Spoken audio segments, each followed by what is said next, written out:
ദക്ഷിണേന്ത്യയിലെ ആദ്യത്തെ PICC centre of excellence Kozhikode MVR cancer സെന്ററിൽ പ്രവർത്തനം ആരംഭിച്ചു. ഇന്ത്യൻ പുരാവസ്തു ഗവേഷകനായ ഡോക്ടർ KK മുഹമ്മദ് ഉദ്ഘാടനം നിർവഹിച്ചു. ചടങ്ങിൽ ആശുപത്രി ചെയർമാൻ CN വിജയകൃഷ്ണൻ അധ്യക്ഷത വഹിച്ചു. ക്യാൻസർ ബാധിതരായവർക്ക് ദീർഘകാല കീമോതെറാപ്പിക്ക് വേണ്ടി ഞരമ്പിലേക്ക് കാനുല ഇട്ടുകൊടുക്കുന്നതിന്റെ ഭാഗമായി രോഗിക്ക് വേദനയടക്കമുള്ള ബുദ്ധിമുട്ടുകൾ ഉണ്ടാകും. രോഗിയുടെ സുരക്ഷ കണക്കിലെടുത്ത് ഇടയ്ക്കിടെ കുത്താതെയുള്ള ഒരു മാർഗമാണ് PICC.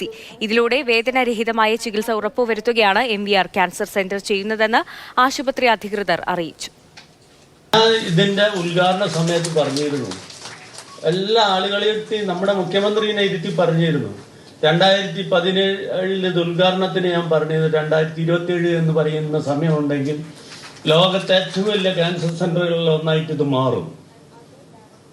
ഈ പ്രദേശം ലോകം ശ്രദ്ധിക്കും. 57 രാജ്യങ്ങളിൽ നിന്ന് ഇവിടെ രോഗികൾ വന്ന് ചികിത്സിച്ചിട്ടുണ്ട്.